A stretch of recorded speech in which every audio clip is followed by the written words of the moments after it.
Madam sir में आज बात करेंगे सीएए पर मचे घमासान की। दिल्ली के मुख्यमंत्री अरविंद केजरीवाल ने शरणार्थियों की तुलना चोरों और बलात्कारियों से की तो पाकिस्तान से आई हिंदू महिलाओं ने उनके खिलाफ मोर्चा खोल दिया।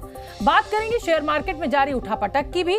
सवाल ये कि क्या सेबी की चेयरमैन माधवी पुरी बुच के बयान के बाद शेयर बाजार में भूचाल आया, क्योंकि 2 दिन पहले उन्होंने स्मॉल और मिड कैप कंपनियों में आई तेजी पर सवाल खड़े किए थे। और साथ ही चर्चा करेंगे बीजेपी की लिस्ट में शामिल महिला उम्मीदवारों की। बीजेपी ने किस पर भरोसा किया और किसको चलता कर दिया, ये सब आपको बताएंगे।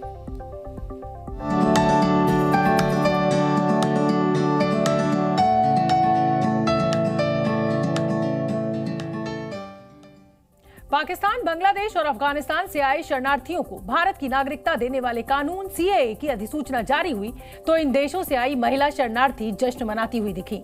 लेकिन 72 घंटे के भीतर ये जश्न आंदोलन में तब्दील हो गया। पाकिस्तान से आई महिला शरणार्थियों ने दिल्ली में आज जमकर हंगामा किया।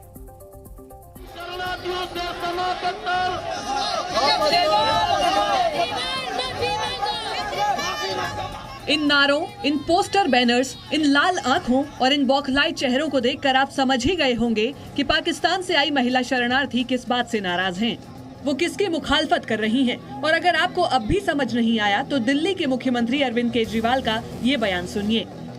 पूरी दुनिया में कोई भी देश अपने पड़ोसी देशों के गरीबों को अपने घर नहीं लाना चाहता।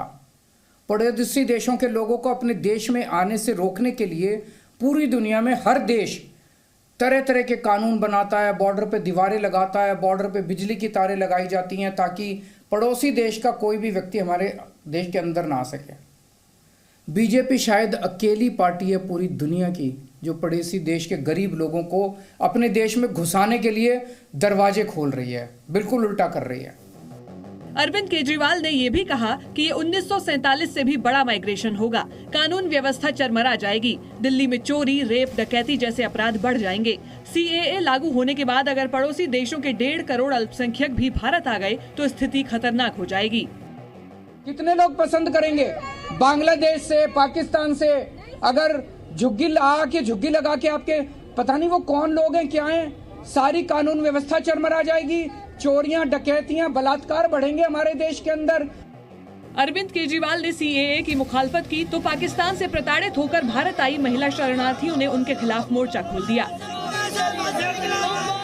ये महिलाएं परिवार समेत मुख्यमंत्री आवास के बाहर पहुंच गईं और केजरीवाल के खिलाफ नारेबाजी करने लगी।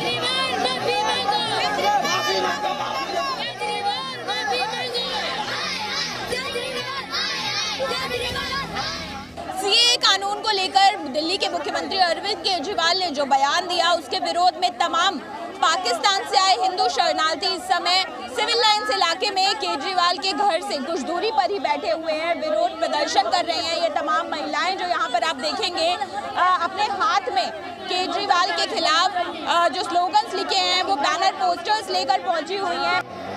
दिल्ली के मुख्यमंत्री केजरीवाल के खिलाफ झंडा बुलंद कर रही पाकिस्तान से आई हिंदू महिलाएं न सिर्फ नाराज दिखी बल्कि उन्होंने केजरीवाल के बयान पर दुख भी जताया। हम इसीलिए दुखी हैं जो दूसरा पत्थर मारता है उससे दुख नहीं है, अपना होके फूल भी मारता है तो दुख है। तो हमारा अपना केजरीवाल, हम कहते थे हमारे घर के सामने रहता, वो अपना हमने माना, लेकिन उसने हमारे साथ ऐसा बोला कि हमारे भाई बहनों का, यहाँ वालों का ये हक छीनने आए। हम किसी का हक नहीं छीन रहे, लेकिन हमारे को हम अपना कमा रहे, अपना खा रहे, अपना धर्म और शर्म को बचा के अपने बहू बेटियों की इज्जत के लिए यहाँ तक हम आगे। वो कह रहा है कि इसको पाकिस्तान भेज दो, वो ये मुल्क से आएंगे तो हमारा मुल्क भूखे मर जाएगा। हमारे आने से भूखे नहीं मरेंगे। पाकिस्तान में धार्मिक भेदभाव और अत्याचार से बचने के लिए भारत आई हिंदू महिलाएं बेहद आक्रोशित दिखीं। इन्होंने दिल्ली के मुख्यमंत्री अरविंद केजरीवाल पर झूठ बोलने का आरोप भी लगाया। केजरीवाल हम पे झूठा इल्जाम ना लगाए, हमें नागरिक हम पे चोरी का इल्जाम केजरीवाल मत लगाओ। नहीं लगा सकता, हम तो खुद का खाते थे, 2 रुपया भी खुद का कमा के खाते थे। केजरीवाल का कौन सा हम खाते थे जो हमें ऐसा अंजाम दिया जा रहा है। पाकिस्तान में अल्पसंख्यकों, खास तौर पर हिंदुओं के साथ कैसा व्यवहार होता है ये पूरी दुनिया को पता है। पाकिस्तान में हिंदू महिलाओं से हैवानियत और जबरन धर्म परिवर्तन की घटनाएं आम हो चुकी हैं। सरकार ऐसे ही महिलाओं को नागरिकता देना चाहती है, लेकिन इस पर राजनीति होनी ही थी। लिहाजा अमित शाह सामने आए और दिल्ली के मुख्यमंत्री अरविंद केजरीवाल को अपने ही अंदाज में जवाब दिया। 2014 तक जो आ गए इनको नागरिकता देनी है, और इतनी ही चिंता है तो वो क्यों बांग्लादेशी घुसपैठियों की बात नहीं करते हैं, रोहिंग्यास का विरोध क्यों नहीं करते हैं? क्योंकि वो वोट बैंक की पॉलिटिक्स कर रहे हैं। हालांकि अरविंद केजरीवाल अपने रुख पर कायम रहे। उन्होंने एक बार फिर से कहा कि पाकिस्तान, बांग्लादेश और अफगानिस्तान से आए शरणार्थियों को भारत की नागरिकता मिली तो देश की सुरक्षा खतरे में पड़ सकती है। अगर आपके घर के सामने सड़क के उस पार पाकिस्तान से आए हुए लोगों की झुग्गियां बसा दी गई, क्या ये आपको मंजूर होगा? कौन लोग हैं जो ये पाकिस्तान से आ गए? कौन लोग हैं जो ये बांग्लादेश से आ गए? क्या आपकी बहू बेटियां सुरक्षित होंगी?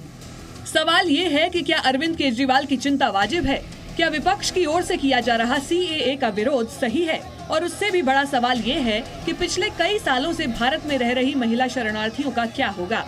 उनके बच्चों के भविष्य का क्या होगा जिन्होंने पाकिस्तान, बांग्लादेश और अफगानिस्तान में कट्टरपंथियों के जुल्म सितम सहे हैं?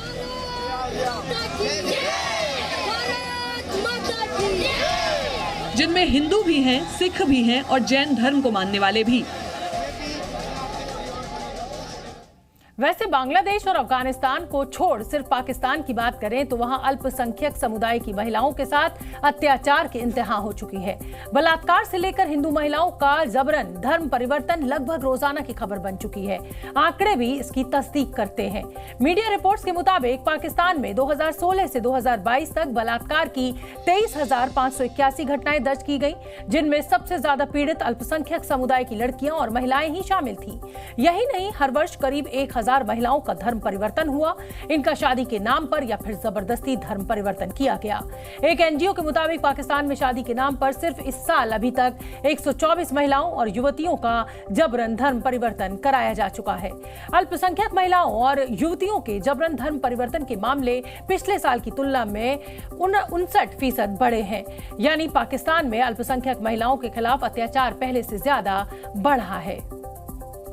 टू व्हीलर्स या दोपहिया गाड़ी चलाने के लिए हेलमेट पहनना जरूरी है। पूरे देश में ये कानून है। पुरुष हो या महिला, गाड़ी चलाने वालों और पीछे बैठने वालों के लिए हेलमेट पहनना अनिवार्य है और बिना हेलमेट लगाए टू व्हीलर चलाने या पीछे बैठने पर जुर्माने का प्रावधान है। लेकिन सिख समुदाय के लोगों को धर्म के आधार पर हेलमेट पहनने से छूट मिली हुई है, क्योंकि सिख समुदाय के लोग पगड़ी बांधते हैं और पगड़ी के साथ हेलमेट लगाना नामुमकिन है। आमतौर पर सिख समुदाय के पुरुष ही पगड़ी पहनते हैं। हालांकि सिख महिलाएं भी पगड़ी पहनती हैं, लेकिन उनकी संख्या बेहद कम है। सिख समुदाय के पुरुषों को हेलमेट पहनने से मिली छूट सिख महिलाओं पर लागू होती है या नहीं, इसको लेकर मामला पंजाब और हरियाणा हाईकोर्ट में चल रहा है। पंजाब हरियाणा हाईकोर्ट ने चंडीगढ़ में सिख महिलाओं को मिली इस छूट पर सवाल उठाए हैं और पूछा है कि आखिर सिख महिलाओं को हेलमेट पहनने से छूट क्यों दी जाए। सुनवाई के दौरान केंद्र सरकार ने अपने जवाब में कहा कि मोटर व्हीकल एक्ट से महिलाओं को कोई विशेष छूट नहीं दी गई है, लेकिन राज्य सरकारों और केंद्र शासित प्रदेशों को अपने हिसाब से कानून बनाने का अधिकार है।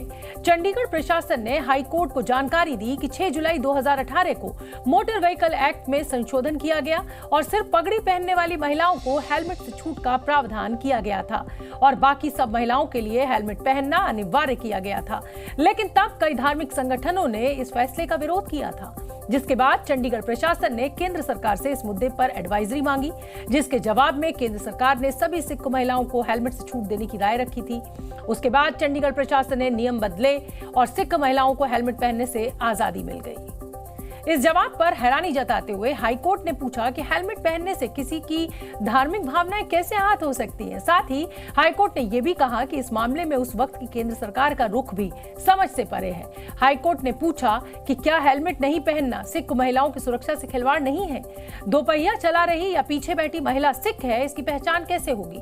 क्या ट्रैफिक पुलिस हर महिला को रोककर उससे ये पूछेगी कि वो सिख महिला है या फिर किसी और धर्म की महिला? साथ ही कोर्ट ने ये भी पूछा कि आखिर हेलमेट पहनने से धार्मिक भावनाएं कैसे आहत हो सकती हैं। इस मुद्दे पर पंजाब हरियाणा हाईकोर्ट ने केंद्र सरकार के जवाब पर संतोष जताते हुए उसे नया हलफनामा दायर करने का आदेश दिया है। हम आपको बता दें कि चंडीगढ़ में ट्रैफिक नियमों की निगरानी के लिए जगह जगह सीसीटीवी कैमरे लगाए गए हैं। इन कैमरों की मदद से ट्रैफिक रूल्स तोड़ने वालों का चालान काटकर ऑनलाइन उनको भेजा जाता है। सीसीटीवी कैमरों की मदद से हेलमेट नहीं पहनने वाली महिलाओं का भी चालान काटा जाता है। लेकिन सिख महिलाओं को धर्म के आधार पर चालान से छूट मिलती रही है और वो चालान भुगतान केंद्र पर जाकर अपने सिख होने का सबूत दिखाकर चालान रद्द करवा सकती है। चालान कटना नहीं है, इसलिए चंडीगढ़ की सिख महिलाओं को हेलमेट की उतनी ही परवाह है भी नहीं, क्योंकि उनको पता है कि उनका चालान तो कटेगा नहीं। चंडीगढ़ में हेलमेट की हकीकत जानने के लिए जी मीडिया की टीम सड़कों पर पहुंची और क्या रिपोर्ट हमें भेजी वो आप देखिए।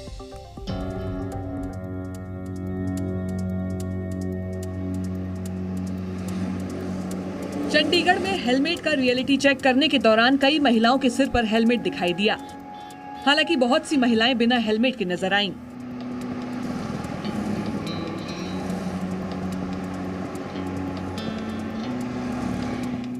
आंकड़ों की बात करें तो 2021 में पूरे देश में 77,500 से ज्यादा दोपहिया सवारों की मौत सड़क हादसों में हुई थी। इनमें से 46,500 से ज्यादा ने हेलमेट नहीं पहना था। इसी तरह 2022 में देश भर में 82,700 से ज्यादा दोपहिया सवार ने सड़क हादसों में जान गंवा दी थी। इनमें से 50,000 से ज्यादा के सिर पर हेलमेट नहीं था। हेलमेट के मुद्दे पर जब जी न्यूज ने महिलाओं की राय जानी तो उन्होंने कहा कि ट्रैफिक रूल सबके लिए एक बराबर हैं और अगर सिख महिला पगड़ी या दस्तार नहीं पहनती हैं तो उन्हें हेलमेट पहनने से छूट नहीं मिलनी चाहिए। इट्स ओके जिन्होंने टर्बन, जो लड़कियां टर्बन बांधती हैं, है ना, सजाती हैं, वो हेलमेट्स उन्हें एग्जेम्प्ट करना चाहिए। लेकिन जो नॉर्मल गर्ल्स हैं, ये उनको भी समझना चाहिए कि जो गवर्नमेंट कर रही है लाइक ट्रैफिक उसे कंट्रोल करने के लिए और जो हमारे लाइक एक्सीडेंट्स वगैरह होते हैं उन्हें प्रिवेंट करने के लिए। Rule is rule for everyone, ठीक है, irrespective of whether you are Sikh और नॉट, ठीक है। सारे ਲਈ ਇਹ ट्रैफिक ਦਾ रूल है कि ਤੁਸੀਂ हेलमेट पाना है, whether you are a male or you are a female। Exemption ਉੱਥੇ है एज अ सिख जे ਤੁਸੀਂ टर्बन कैरी करते हो। महिलाओं ने ये माना कि दोपहिया चलाते समय या पीछे बैठने पर हेलमेट पहनना जरूरी है और धर्म को इसके बीच नहीं लाना चाहिए। अमृतधारी या नॉन अमृतधारी का ये मुद्दा ही नहीं है। This is about safety, this is about your protection. J traffic rules सारे लिए ने तो सारे ही अवॉइड करने चाहिए ने, ठीक। वहीं सिख धर्म से जुड़े लोगों का कहना है कि राज्य सरकार और केंद्र सरकार की लड़ाई में उनके हितों की अनदेखी की जा रही है और कोर्ट में उनका पक्ष सही से नहीं रखा जा रहा है।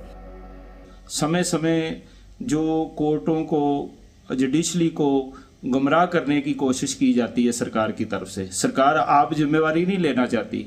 वो हाई कोर्ट के आगे हमारा पक्ष जड़ा सही तरीके से नहीं रखते। फिलहाल हेलमेट का मुद्दा हाईकोर्ट में है और इंतजार है चंडीगढ़ प्रशासन, केंद्र सरकार और एसजीपीसी के जवाब का, और उसके बाद ही ये साफ हो पाएगा कि सिख महिलाओं को हेलमेट पहनने से मिली छूट जारी रहेगी या नहीं।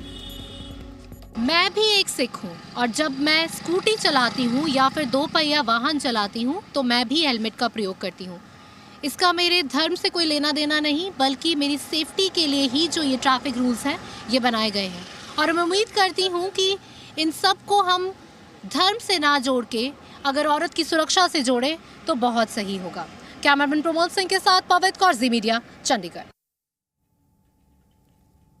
लोकसभा चुनाव की तैयारियों में जुटी बीजेपी महिलाओं पर भी बड़ा दांव लगा रही है। बीजेपी की कोशिश है कि महिलाओं को दिए 33% के आरक्षण के वादे को पूरा करे, लेकिन अभी तक आई दोनों लिस्ट में बीजेपी ने 267 में से सिर्फ 43 महिला उम्मीदवारों को ही टिकट दिया है, जिसका मतलब यह है कि अभी तक 15% महिलाओं को ही बीजेपी ने मैदान में उतारा है।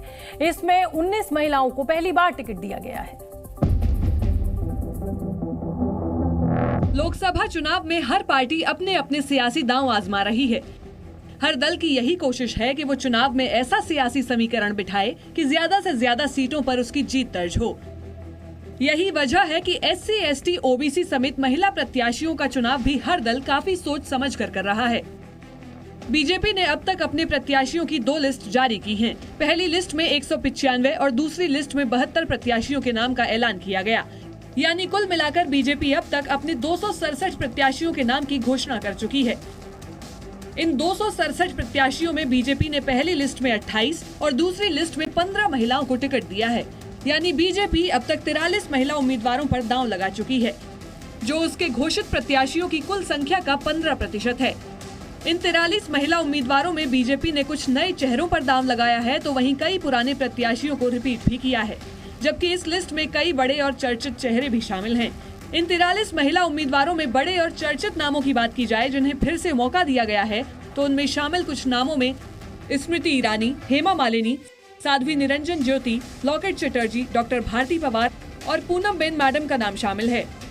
अनुभवी और चर्चित चेहरों के अलावा बीजेपी ने लोकप्रियता के हिसाब से भी कुछ नए चेहरों को मैदान में उतारा है, जिनमें कुछ नामों की बात की जाए तो उनमें महाराष्ट्र के जलगांव से स्मिता उदयवाग, त्रिपुरा की त्रिपुरा पूर्व सीट से महारानी कृति सिंह देववर्मा, महाराष्ट्र की बीड सीट से पंकजा मुंडे, नई दिल्ली सीट से सुषमा स्वराज की बेटी बांसुरी स्वराज, पश्चिमी दिल्ली की लोकसभा सीट से कमलजीत सहरावत और मध्य प्रदेश की बालाघाट सीट से डॉक्टर भारती पारधी को मैदान में उतारा है। माननीय प्रधानमंत्री नरेंद्र मोदी जी का, माननीय हमारे राष्ट्रीय अध्यक्ष नड्डा जी का, अमित शाह जी का, वीएल संतोष जी का, जिन्होंने छोटी सी कार्यकर्ता पर विश्वास जताया है, साथ ही हमारे प्रदेश के नेतृत्व का माननीय मुख्यमंत्री जी का, प्रदेश अध्यक्ष वी डी शर्मा जी का। सभी लोग कहते हैं जैसे कि विकास की अनेक संभावनाएं हैं, तो हमारे पूर्व के सांसदों ने जो कार्य किया है उनके रुके हुए कार्यों को हम आगे बढ़ाएंगे। बीजेपी की कोशिश है कि वो 33% आरक्षण के वादे के साथ चले। यही वजह है कि अब तक अपनी 2 लिस्टों में वो 43 महिला उम्मीदवारों को टिकट दे चुकी है।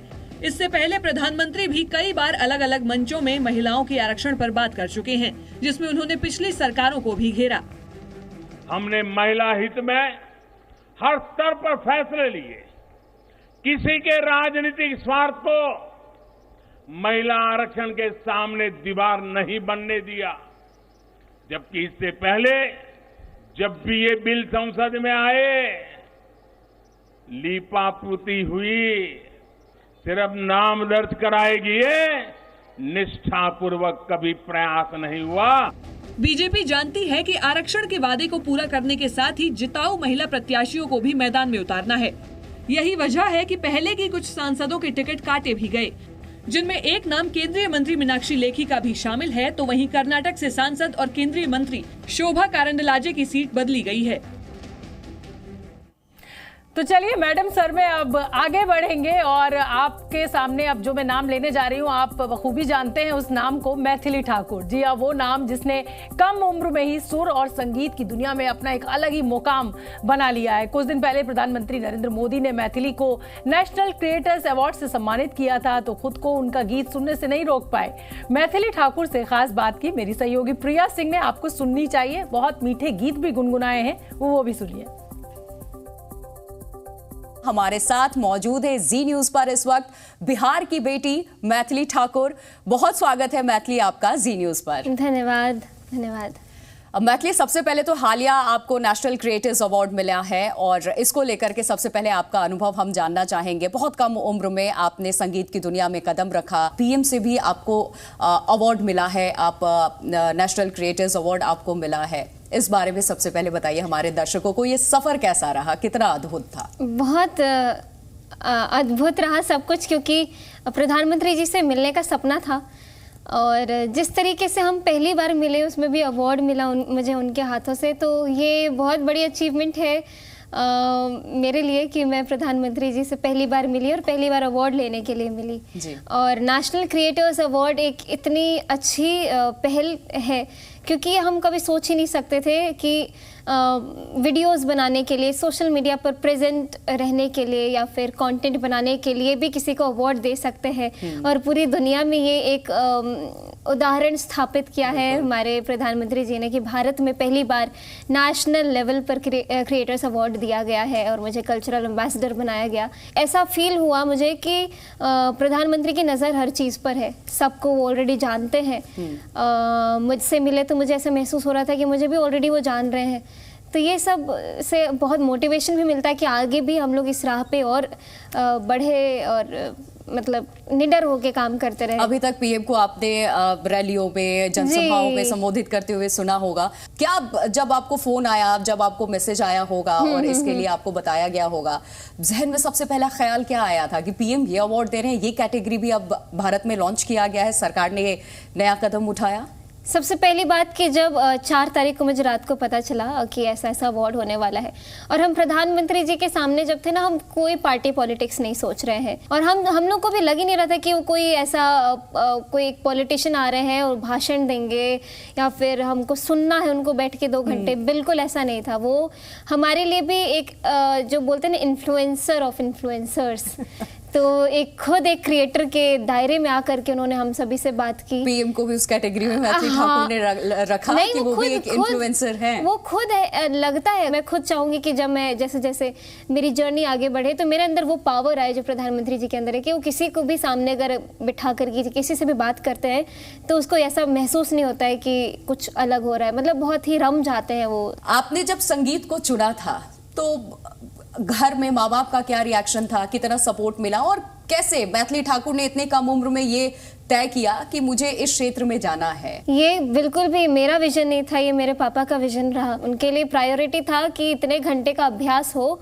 और जितनी पढ़ाई है तुम अपने स्कूल में ही करके आया करो, घर में इसको खोलने की जरूरत नहीं है, घर में सिर्फ प्रैक्टिस करना है, सारा टाइम प्रैक्टिस में देना है। क्योंकि उस समय जो अपनी कच्ची उम्र में जो एक बार अभ्यास कर लेते हैं तो वो जीवन भर साथ रहता है, इसलिए वो समय काफ़ी, मतलब पापा मेरे इतने सपोर्टिव है कि म्यूज़िक ही करना है, बहुत उनके अंदर वो दृढ़ थे कि मुझे आर्टिस्ट बनाएंगे। वो बातें बहुत हो गई मैथिली, मैं चाहूंगी क्योंकि आप उस दिन मंच पे जब मौजूद थी, प्रधानमंत्री ने कहा मुझे लोग बड़ा सुनते होंगे, ये भी उन्होंने कहा कि आप मंच पे मौजूद हैं तो कुछ सुनाइए।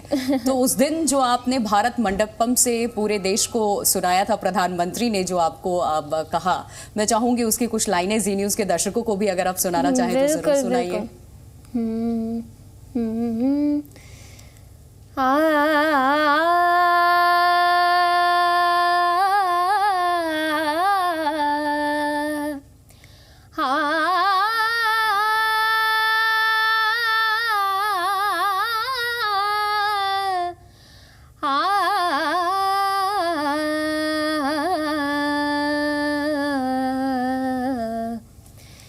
डिमिक डिमिक डमरू कर बाजे, प्रेम मगन नाचे भोला, सिंही नाद बजावत गावत, सिंही नाद बजावत गावत, लटक रही बगली झोला भोला, डिमिक डिमिक डमरू कर बाजे, प्रेम मगन नाचे भोला।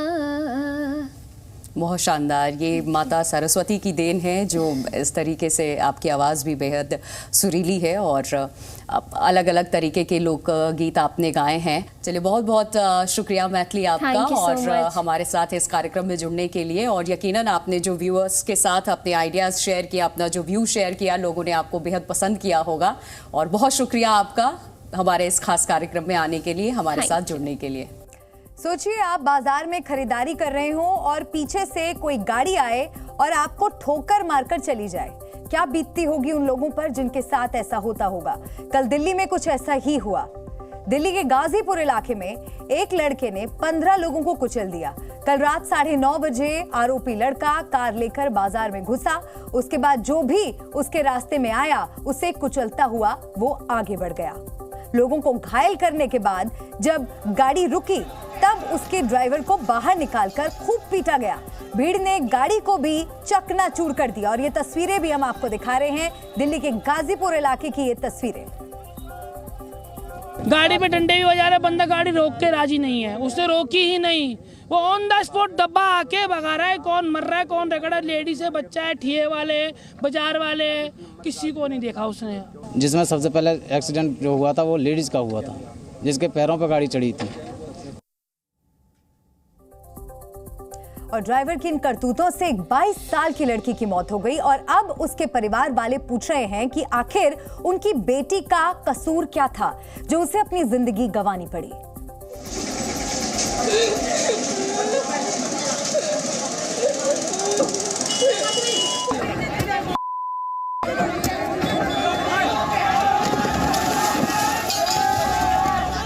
क्या कसूर था 22 साल की सीता का जो आज वो इस दुनिया में नहीं है? क्या कसूर है उसकी बड़ी बहन का जो आज अपनी छोटी बहन के जाने का विलाप कर रही है? कसूर सिर्फ इतना था कि दो बहनें इलाके के बुद्ध बाजार में उस वक्त पहुंच गईं जब एक कार वहां लोगों के लिए मौत बनकर दौड़ रही थी। कल हम लोग बाजार से घर आ रहे थे, अचानक से एक गाड़ी आई और उसको रौंद दिया। हम उसको उठाए, फिर भी वो दोबारा ब्रेक करके उसने हादसे के वक्त मौजूद लोगों ने उस पल की भयावह कहानी हमें बताई। इतनी रैश ड्राइविंग कर रहा था, उसे कोई मतलब नहीं था उसके सामने कौन है, बस उसको मतलब था मैं भाग जाऊं यहाँ से। पुलिस की शुरुआती जांच में आरोपी नाबालिग बताया जा रहा है, जो अपने रिश्तेदार की कार लेकर सड़कों पर निकला था। ये कार जो थी, ये जो उसको चला रहा था माइनर, उसके किसी रिश्तेदार की बताई जा रही है और उसने अपने रिश्तेदार से ये कार मांगी और उसके बाद में फिर शाम के वक्त अपने दोस्त के साथ घूमने के लिए निकल गया और फिर मयूर विहार फेज 3 के इलाके में तेज रफ्तार होने की वजह से कार को कंट्रोल नहीं कर पा रहा था। आरोपी नाबालिग हो या बालिग, मगर उसकी एक लापरवाही की वजह से आज 22 साल की सीता के घर में मातम है। बढ़ते हैं आगे, अगली खबर का रुख करेंगे। शेयर बाजार और निवेश पर नजर रखने वाली संस्था सेबी की चीफ माधवीपुरी बुच ने 11 मार्च को एक बयान दिया। उन्होंने कहा कि स्टॉक मार्केट के स्मॉल और मिड कैप शेयरों में एक अनियमित उछाल देखी जा रही है, जो निवेश में हेराफेरी की तरफ इशारा करता है। और बस 11 मार्च के सेबी चीफ के इस बयान के बाद बाजार के स्मॉल और मिड कैप शेयर लाल निशान पर फिसलते चले गए।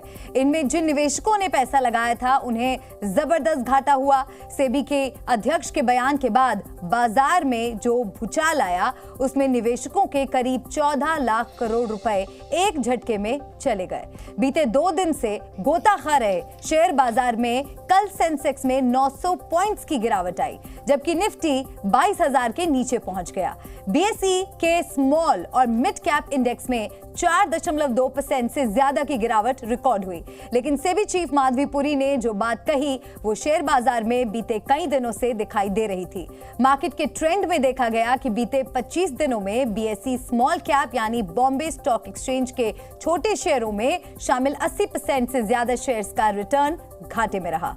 स्मॉल कैप शेयर्स में निवेशकों के घटते विश्वास के पीछे कई कारण हैं, जिनमें स्टॉक ऑपरेटर्स का झांसा भी शामिल है, जो कई शेयरों के भाव पर असर डालते हैं। स्टॉक ऑपरेटर्स को शेयर बाजार का बड़ा निवेशक कहा जा सकता है।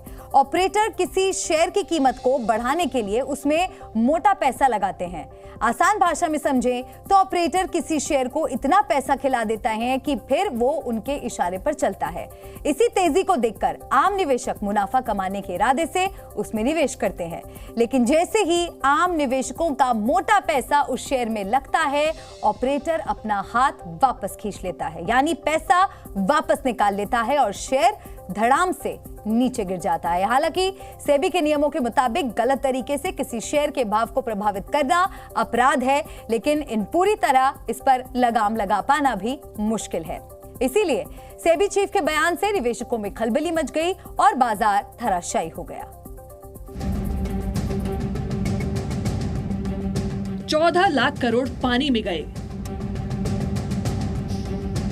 सेंसेक्स 900 पॉइंट गिर गया।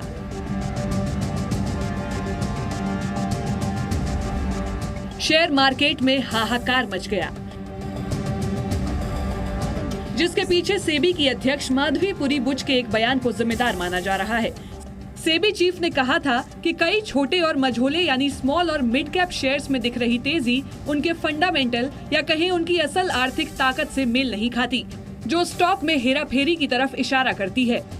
The valuation parameters seem to be off the charts and not supported, by fundamentals at all, and completely appearing to be, as regulators like to call it,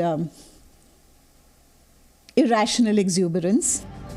share market expert मानते हैं कि SEBI chief के इस बयान से बेहद हद तक स्मॉल और मिड कैप निवेशकों में डर बढ़ा और बाजार नीचे गिर गया। कभी म्यूचुअल फंड के इन्वेस्टर्स ने पैसा वापस निकाला तो बड़ी समस्या हो सकती है, और इसलिए सेबी ने कहा है कि इन म्यूचुअल फंड्स का स्ट्रेस टेस्ट किया जाए। अगर 25% या 50% इन्वेस्टर पैसा निकालने के लिए वापस आ गए तो आप ये पैसा कितने दिनों में वापस दे सकते हैं। बस इसी बयान के चलते कल बाजार में मिड कैप स्मॉल कैप शेयरों में बड़ी तेज गिरावट होती दिखी है। सेबी चीफ के इस बयान से कुछ दिन पहले ही सेबी ने म्यूचुअल फंड्स को निर्देश दिए थे कि वो निवेशकों के हितों को ध्यान में रखते हुए नियम बनाएं। वजह ये थी कि बीते कुछ समय से स्मॉल और मिड कैप शेयर्स में बबल बन रहा है, यानी जरूरत से ज्यादा तेजी देखी जा रही है। इस पर एक्सपर्ट्स भी निवेशकों को सावधानी बरतने की सलाह दे रहे हैं। मेरा ये मानना है कि अगले 15 दिन आप थोड़ी सावधानी रखें, अच्छी क्वालिटी के शेयरों की लिस्ट बनाकर रखें जो आप खरीदना हमेशा चाहते थे लेकिन जिनके भाव अनाप शनाप बढ़ गए, कंपनियां बढ़िया होनी चाहिए, वैल्यूएशंस ठीक हो, वो लिस्ट बनाकर रखिए। अगले 15 दिनों में बाजार आपको बढ़िया मौके देगा खरीदारी करने के, इन्वेस्ट करने के। हालांकि 2 दिन की गिरावट के बाद आज शेयर बाजार ने दम पकड़ा। आज सेंसेक्स 335 की बढ़त के साथ 73,097 पर बंद हुआ। निफ्टी 148 पॉइंट चढ़कर 22,146 पर बंद हुआ। वहीं बीएसई मिड कैप में 855 अंकों की बढ़ोतरी हुई, जबकि बीएसई स्मॉल कैप में 1265 अंकों की बढ़ोतरी देखी गई। गिरते उठते बाजार के बीच एक्सपर्ट अगले कुछ दिन सावधान रहने के साथ साथ मार्च महीने में निवेश की सलाह भी दे रहे हैं। तो निवेशकों को सावधान करने वाली खबर के बाद अब बात भारत में क्रिकेट की। भारत में अंग्रेजों के समय से क्रिकेट खेली जा रही है। अंग्रेज चले गए मगर क्रिकेट यहीं छोड़ गए। आज भारत क्रिकेट का सबसे बड़ा बाजार है। कुछ सालों पहले तक इस खेल में सिर्फ पुरुषों का ही दबदबा था, मगर आज महिलाएं भी क्रिकेट में खुद को साबित कर रही हैं। डायना एडुलजी से शुरू हुआ ये सफर मिताली राज, झूलन गोस्वामी से होते हुए हरमनप्रीत कौर और स्मृति मंधाना तक पहुंच चुका है और अब बात हो रही है शेफाली वर्मा की।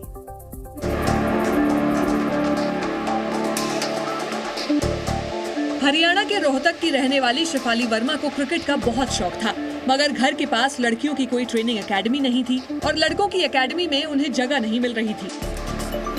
तब शेफाली के पिता ने अपनी बेटी को लड़कों का हुलिया दिया, जिसके बाद उन्हें ट्रेनिंग की इजाजत मिली। लड़कों के साथ खेलती थी। जब मैंने क्रिकेट स्टार्ट किया था मेरे लिए वो बहुत बड़ी अचीवमेंट थी। अभी मैं सोचती हूँ तो मैं खुद मोटिवेट हो जाती हूँ, बिकॉज एज अ इतनी छोटी लड़की लड़कों के साथ खेलना, उनके टोन सहन करना। कल तक जो ताना मारते थे, आज जब शेफाली चौके छक्के मारती है तब वो ताली बजाते हैं। शेफाली भारत की तरफ से T20 में डेब्यू करने वाली सबसे कम उम्र की खिलाड़ी हैं।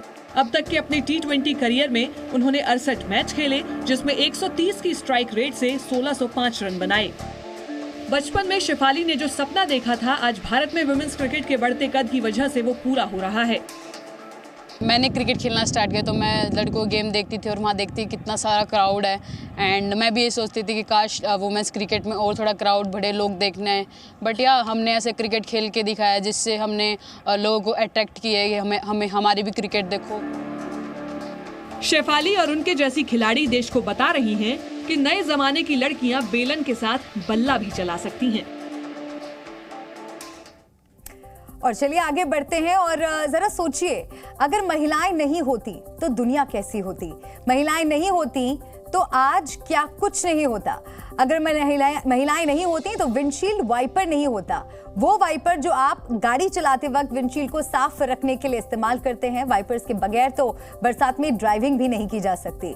इसके लिए शुक्रिया कीजिए अमेरिकी आविष्कारक मैरी एंडरसन का, जिन्होंने साल 1903 में विंडशील्ड वाइपर इजाद किया था। और इसी के साथ मैडम सर में आज के लिए बस इतना ही। आप देखते रहिए जी न्यूज।